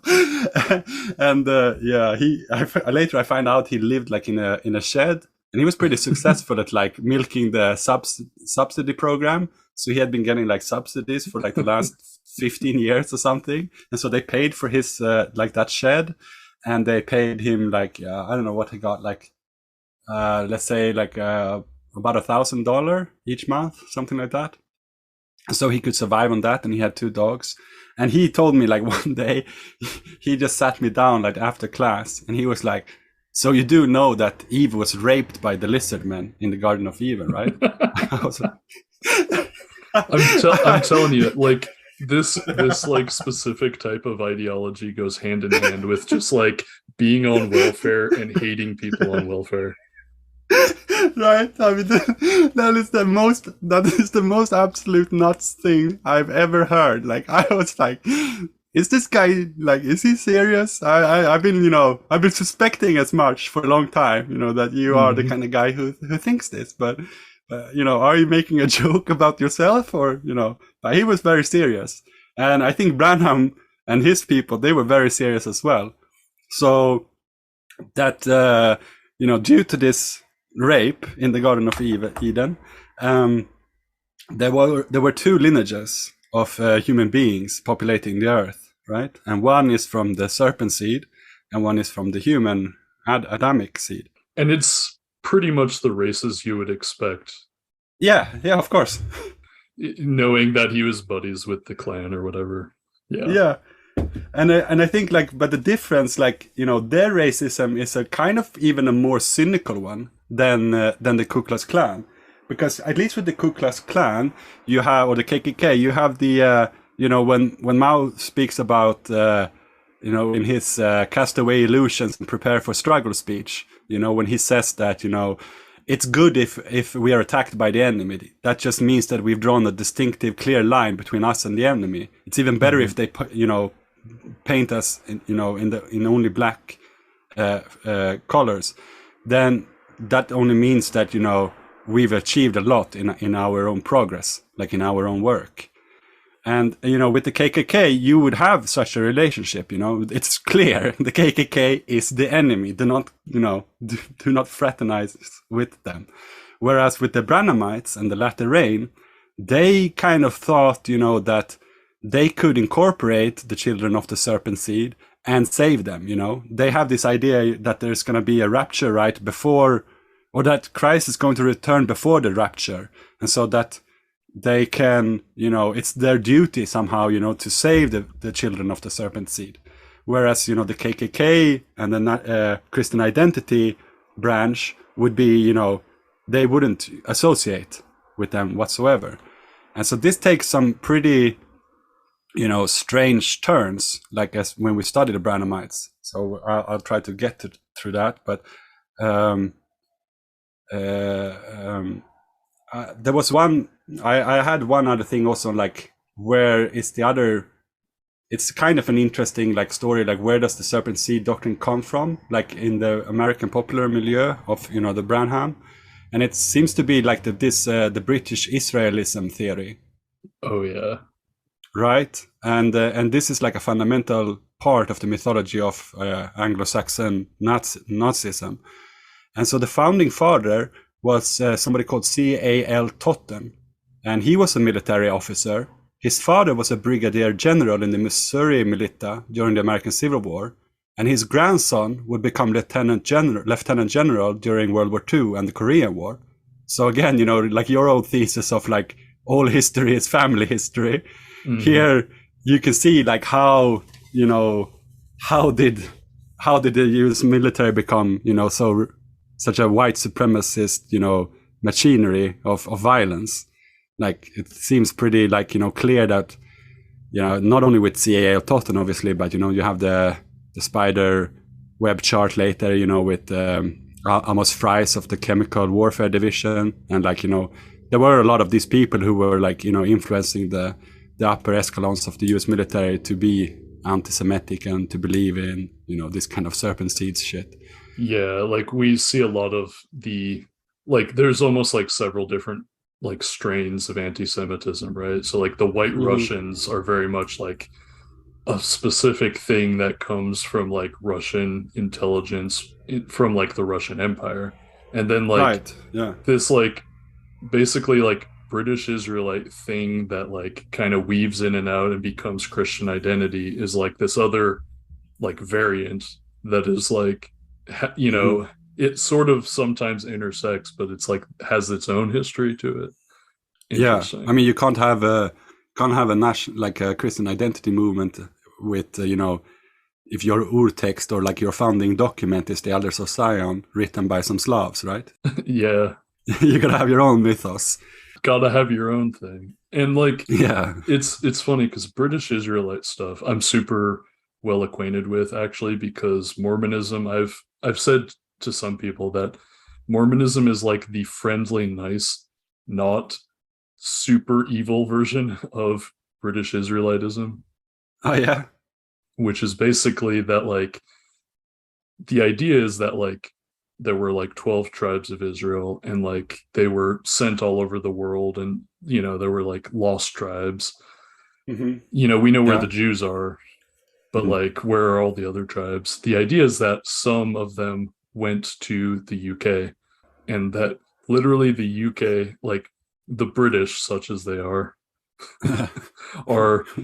like part of like the, like they are a tribe of Israel, Okay. Yeah. and therefore are like, you know, an just as important as the Jews, or maybe more so, depending. And then like Mormonism sort of weaves some of those ideas in, but like doesn't take it nearly as like evil or fucked up as these people do. Yeah. Well, yeah. Thank God for that. We have enough of them already, I think. Like, yeah. So now why are we, you know? Yeah. Why are we talking about this? Yeah. Well, he funded and popularized Jim Jones, right, in the early days, and he has, you know, everything is already, you know, Jones didn't emphasize so much the serpent seed doctrine, but he did really emphasize, you know, the apocalyptic and the millenarian, you know, side of this whole project. Yeah. Real quick, and but yeah. sorry, just before we get too far away from Branham, I wanted to say, so Branham helped launch the career of Jim Jones. Yeah, and I have a long list here. Oh, okay. I'm not gonna like drop him already. Okay, never mind. I'll let you get to it then. Yeah, I have a long yeah, so I remember that you mentioned in yours, maybe the most famous one is, of course, Colonia Dignidad, right, in Chile. Paul Schaefer. Paul Schaefer, who's, you know, not just anybody, right? Like, it's so eerie that, you know, the first person you look at, okay, so who else is connected to the Branhams? And then it's like, it's Jim Jones' evil twin, basically. Like, it's an even, if possible, worse person than Jim Jones, doing pretty much exact the same thing. Worse, probably because his career went longer, right? Well, yeah, I mean, it's like, how do you even weigh that, right? It's like 900 yeah. dead people versus generations of like kids getting raped. Like, yeah. Okay, let me just say for the listeners. So Paul Schaefer, Colonia Dignidad, that was a Nazi colony in Chile. I don't know if Schaefer explicitly, well, I know he wasn't a official member of the Nazi party back, you know, during like World War II, but I know Nazis were there after. His doctor was, right? Yeah, I think his doctor was like, but like sure. We're talking in Chile, a town where they only speak German, like a walled town. We're talking buildings with tunnels, such a tunnel system that they literally couldn't catch Schaefer because he would just escape from one tunnel to another. Like they like, yeah, and like the Chilean government would use Colonia Dignidad to like torture and disappear people. He was like getting children from Germany, just like insane levels of like depravity. And so like Yeah, it's like, okay, 900 people dead or that. Like, which is worse? Who knows? Yeah, Like, exactly. It's just pest and cholera. You yeah. don't know. And yeah, I mean, oh, did you see? By the way, did you see that Emma Watson film about the Colonia Dignidad? No, I've always meant to see it. Yeah, it was kind of good. I really like the guy, the guy she plays against. He's the guy, the German actor who is in. Did you see Goodbye Lenin? Oh yeah, yeah. Well, yeah. That guy. Yeah. Oh, Yeah, that's cool. and he's Oh, is he plays Paul Schaefer? no. He's he plays somebody who's put in the colony and he's trying to escape from there. Oh, I can't remember geez. what Emma Watson's role is. But yeah, no, no, he's not Schaefer. He's the good guy. I was gonna say, you know, being Mormon, like I knew people who like either went on missions all over the world or whatever. And so like I Yeah. knew a guy who served his mission in Chile, and he like was in an area near where Colonia Dignidad was. Oh fuck. And like he like heard about it, and like everyone was Oh, just like, no, like, and like don't go there. missionaries do not go there. Like, nobody goes there. Yeah, I mean they could have had mines around the whole thing, right? Like you just coming there for a little peek. It's blown Honestly, up. it's crazy Yeah. shit. Yeah, it's I mean they were way tougher. It seems like on security than Jones was. Like I mean they literally had it run as a concentration camp. Like I mean it was, it was the whole thing. Yeah. All right, so a list of like other, and here's the thing, why, if already now it's starting to seem like, maybe Jonestown and Jim Jones wasn't that, big of an abnormality. Like, if, here we have another person funded by the same movement and the same person, Branham and the Latter Rain, does the list go on? The thing is, it does. Like this doesn't. It literally it seems does. to be all these people do. Like they don't seem to be doing anything else than getting people away from society and putting them in some camp or a. That immediately becomes some Nazi shit. Yes, and pedophilic sex rings and whatnot. So okay, so I'll do.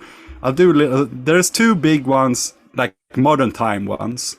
So I try to like organize these into like first generation Branhamites, second generation Branhamite, and third generation Branhamites. Like I would say the first generation would just be Branham himself, I guess, and like the unknown people who are making sure that he has all the money that he has. And then second generation Branhamite are people like Schaefer and Jones, and there are some more. And so these third generation ones that are like popular today. We have one who in 2014 called Pastor Donnie Reagan. Maybe you heard about him because he's in America, and he's like an end-time Pentecostalist.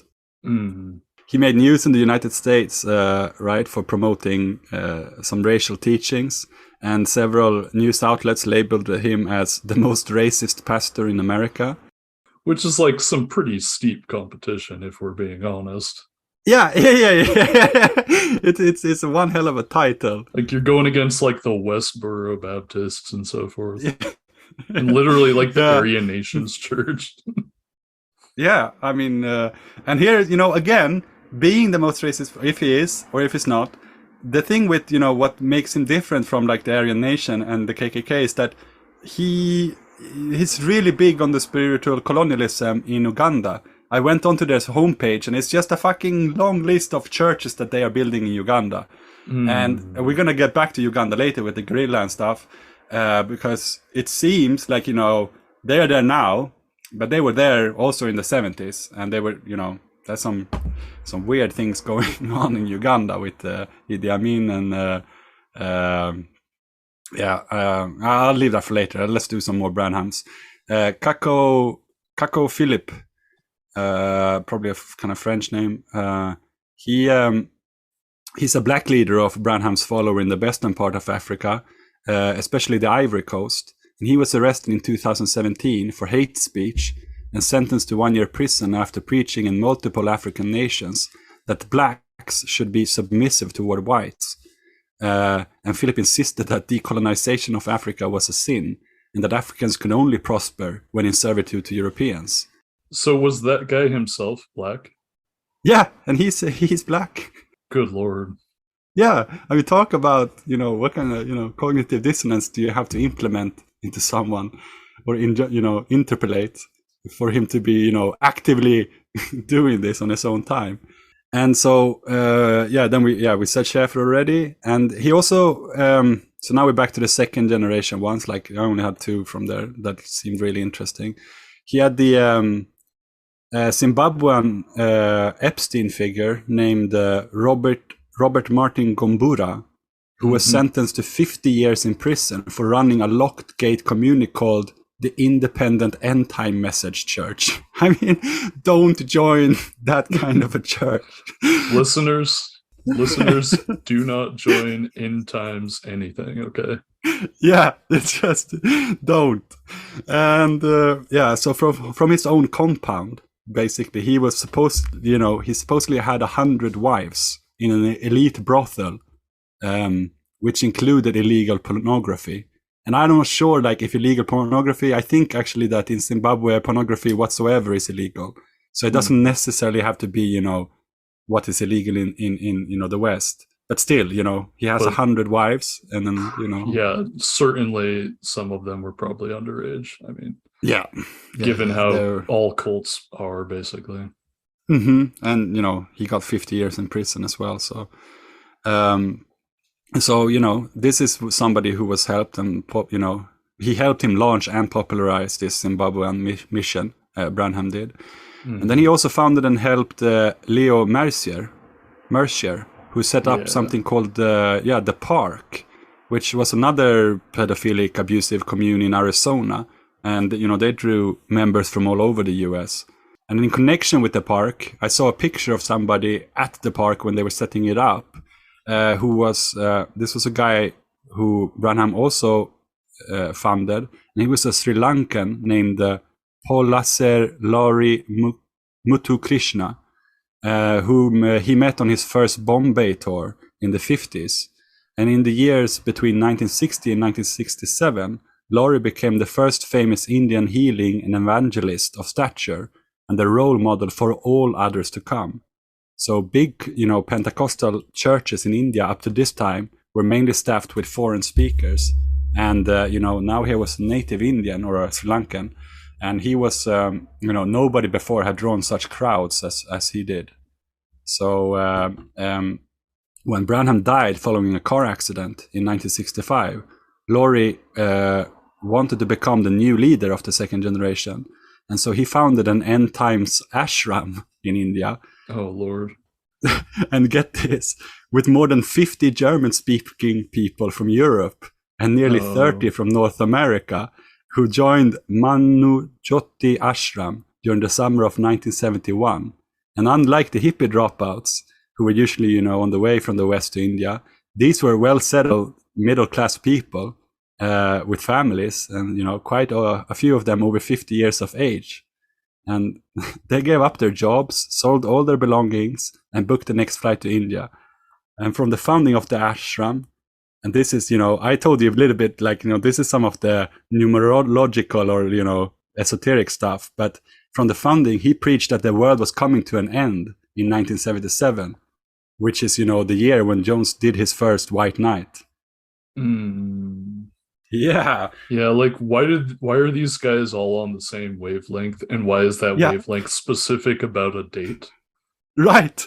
Yes. Like, it's not even joking. The 1977, 1978 keeps popping up as some kind of, big rupture for these people. Yeah. Exactly. Who is doing the frequency? So, okay, Marcus, I did my episode, premium episode 37, where I talk about the Holy Rollers, the Branham, and all of this stuff, right? Yeah. I argued, and at that point, I was being, I guess, what's the word? I wasn't 100% sure this was the case, that the auto companies were backing most of these preachers. Mm-hmm. I have now come into more evidence to suggest that the U.S. auto manufacturers were funding these preachers. Like, I am now comfortable asserting that to a high degree of certainty. Yeah, and that pretty much ticks the, the biggest box in the penal colony article, Where did all these cults all of a sudden get, how do they go from 0 to 120 so quick? Well, if you got like, Fords backing you, then there's going to be some ka-ching to spend on, Bibles and, I don't know, electric fences. And the Ford Foundation is pretty much a cutout for just CIA funding too. So. Yeah. And they are big on, like, that's, we talked earlier about, with the Green Revolution that, I was going to do later. They keep popping up there as well, in the beginning. Interesting. They are so well, they are so deep into that stuff. I think, like, single-handedly, Rockefeller and the Ford Foundation, they literally started the whole thing in Mexico with, the first seed development institutions and programs over there. But yeah, that's a completely different story.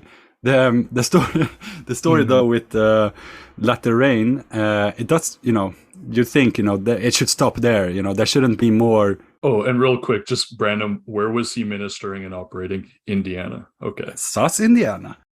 Check. Keep that in mind. Okay. Yes. And fuck me, Indiana comes back again and again in this story as well. Like, it's like, I wasn't even, believing you in the beginning when you kept going on about Sus, Indiana, like, throughout your episode. I know. I'm convinced. I'm convicted now. Like, I'm starry-eyed every time I hear. I know. Like, I just finished, or I'm about to finish writing an episode where I just, like, lay out all the Indiana stuff. Yeah. And, like, it makes sense to me now. I can explain it. It would take like an hour, so I'm not going to right now. But like, I'm looking forward to it. I've figured out why it's Sus Indiana. Okay, good. I need to know, honestly. Yeah. I have one pretty good, like, I think it's a substantial thing, but yeah, we'll get there. Right. So yeah, I already mentioned this. Here I had in my notes. The difference between the KKK and the latter rain, how they seem to, they are the same, but their praxis is very different. One incorporates the minorities and the other one shuns them, basically. But they're both extreme racists. So another second generation Brennamite of the latter rain was Sam Fife of the well, you heard it before, the End Time Ministry. He does it simple, just the End Time Ministry. No long fanciness, like just the End Time Ministry. In the fall of 1971, believing the tribulation and the second coming of Christ was near, Fife began to preach a message that the end-time saints must go to the wilderness, to the place God has prepared for the woman. Soon after, thousands of his followers left their homes, jobs, and security and moved to Canada, Colombia, and Alaska. I think this is Colombia, the state, right? Like, not the country. To establish communal farms in isolated areas. These, quote, end-time farms, end of quote, were the beginning of a new direction of Fife's ministry, which he later brought to Peru and Guatemala, where he died in a plane crash in 1979. Yeah, that's another weirdo. And here we come to maybe the most interesting one. Mr. C. Peter Wagner, another ultra-right-wing fundamentalist who is preaching what the movement calls, quote, strategic level spiritual warfare, end of quote. And, in the literature, this sounds like, some kind of astral plane stuff, they're just fighting demons through prayer. However, I found quite ample evidence that these people were, they were there in Africa, Uganda, among other places, training child soldiers, basically. But, again, I'll do that when we get to the guerrilla stuff, but just remember this guy Peter Wagner, because he operated in South America from the 50s to the 70s with a group called SIM, which has ties to New Tribes Mission, which today has changed its name to Ethnos 360, which is such a cynical name, after it was revealed that the organization operated a sex trafficking ring by capturing Aboriginal girls in the rainforests of South America. Which, it doesn't get darker, I think. That's how depraved you have to be, that you go out into the jungle, find these people who have never had contact with anybody else, and then you just bring them into modern society by, making them a sex slave somewhere. That's Yeah. like, it gets so sick to my stomach when I think about these people. Like, and less disgusting but more common things is that they also engaged in industrial espionage and are linked with most U.S. embassies and the CIA operations in South America. And in one book that I read, which I really highly recommend if you want to read some of these disgusting things, it was called The Missionaries, I think, by Norman Lewis. He says that the SIL and the New Tribes Mission basically divided the whole of South America between them. And they were especially welcomed in, quote, backward Latin American countries' governments under dictatorial regimes. And here missionaries were accorded the status of government officials, and the missions, were given large tracts of lands and contracts to settle and civilize Indian tribes.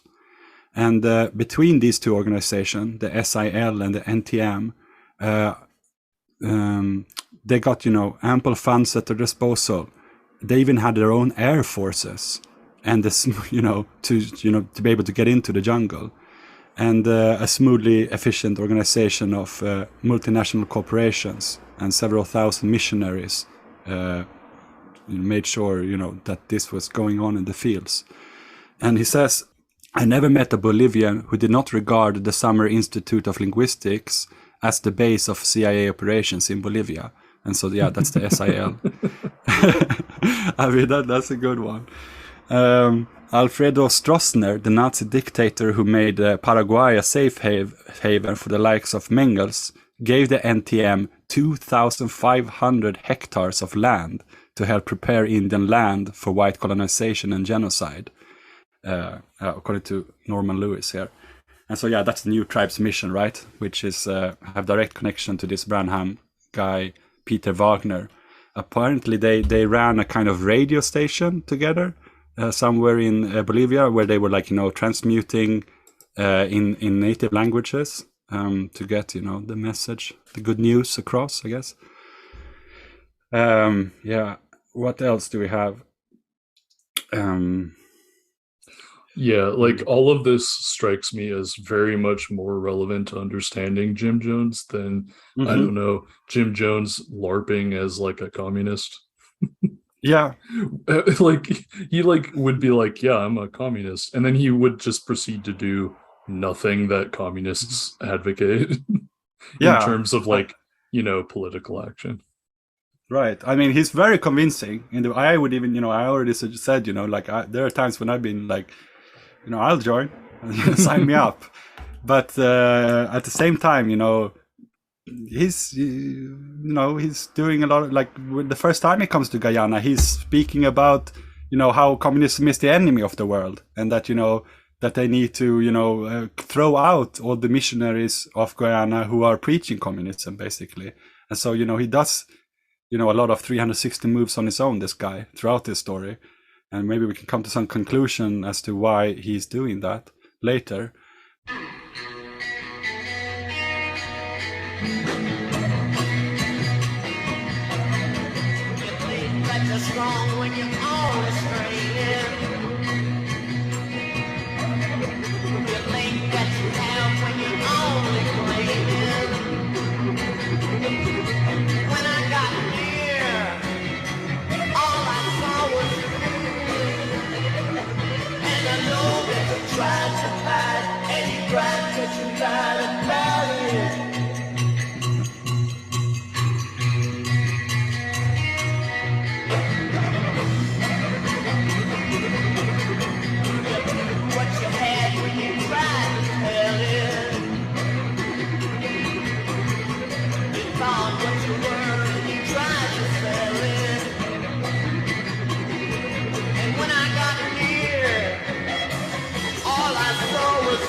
what you own.